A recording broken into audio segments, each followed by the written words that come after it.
যে খাওয়াচ্ছে পড়াচ্ছে সেই বাচ্চার বাবাই না। এই কলটা যদি ওই দিন না দিতাম তাহলে ভালো হতো। বাসায় আসা যাওয়ার ভিতরে আমাদের মাঝে অনৈতিক কিছু হয়ে যায়, যার কারণে আমি প্রেগনেন্ট হয়ে যাই। যে মানুষটা আমাকে সম্মান দিয়ে পাশে রেখেছে সে জানেই না এটা তার বাচ্চা না। একটা কথা বলবো, আবেগ কখনো জীবনের চেয়ে বড় না। মুহূর্তের অনুভূতি অনেক সময় আজীবনের আফসোস হয়ে যায়।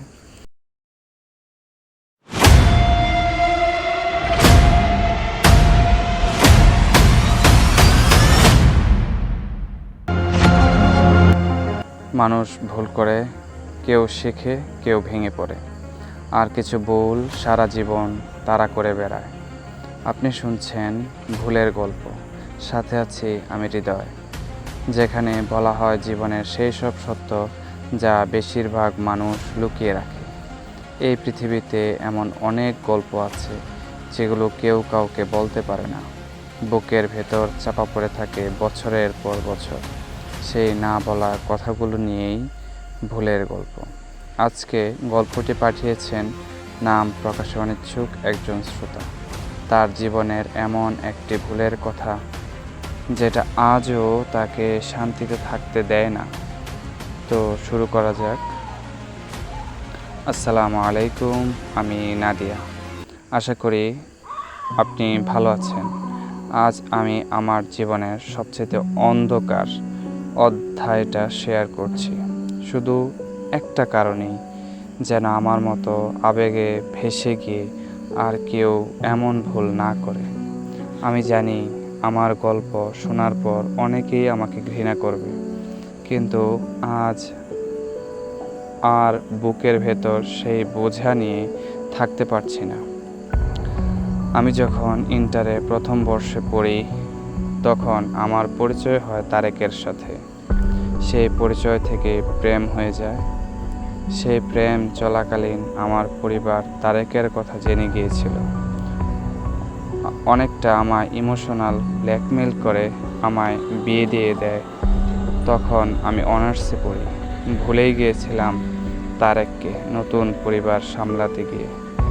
1 বছর পরে আমার স্বামীর নতুন জব হয়ে যায় গাজীপুরে।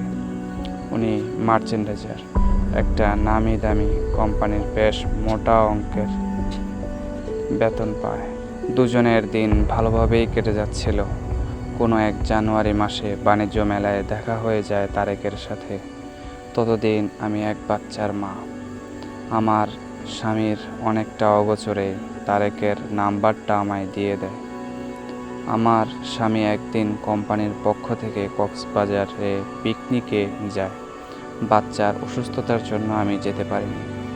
কি যেন গোছাতে গিয়ে ব্যাগে তারেকের নাম্বারটা চোখে পড়ে যায়।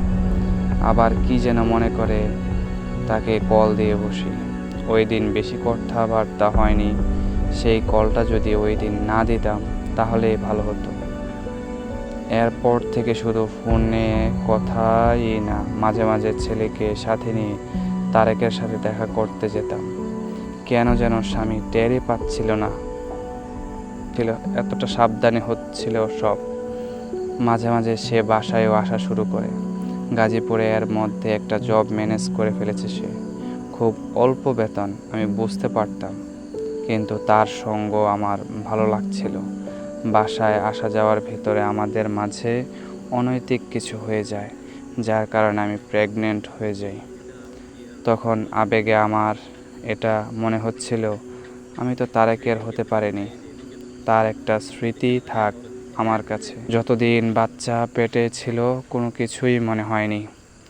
আজ 2 বছর ধরে আমি প্রতিদিন অপরাধ বোধে বেঁচে আছি। যে মানুষটা আমাকে সম্মান দিয়ে পাশে রেখেছে সে জানেই না এটা তার বাচ্চা না। আমি প্রতিটা দিন ধুকে ধুকে মরছি। কি করলাম? যে খাওয়াচ্ছে পড়াচ্ছে সে বাচ্চার বাবাই না। আমি সেই স্বামীর সামনে দাঁড়াতে পারছি না। সে আমায় যতটাই ভালোবাসার চেষ্টা করে আমি পারি না। আমায় কয়েকবার সাইকোলজিক্যাল ডাক্তার দেখিয়েছে, তাও কিছু হচ্ছে না। আমি একটা জীবন্ত তারেকের নাম্বার বন্ধ, যে তার কাছে ছুটে যাব স্বামীকে ছেড়ে, তাও পারছি না। আমি আমার স্বামীর বিশ্বাস ভেঙেছি। কয়েকবার মনে হয়েছে এ বোঝা আর টানতে পারছি না, এর একটা শেষ দরকার।